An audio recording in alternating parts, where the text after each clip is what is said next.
how to enable or disable Keep Magnification when switching apps in full screen view on the Samsung Galaxy S24 series.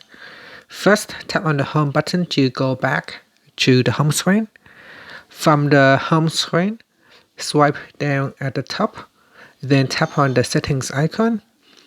Next, in the settings page, scroll down and then tap on accessibility. After that, tap on vision enhancements. Then we scroll down, and in here you want to tap on magnification and then scroll down and tap on Keep Magnification when switching apps in full screen view. Tap on the toggle button to switch it off or turn it on. And that's it. Finally, tap on the home button to go back to the home screen.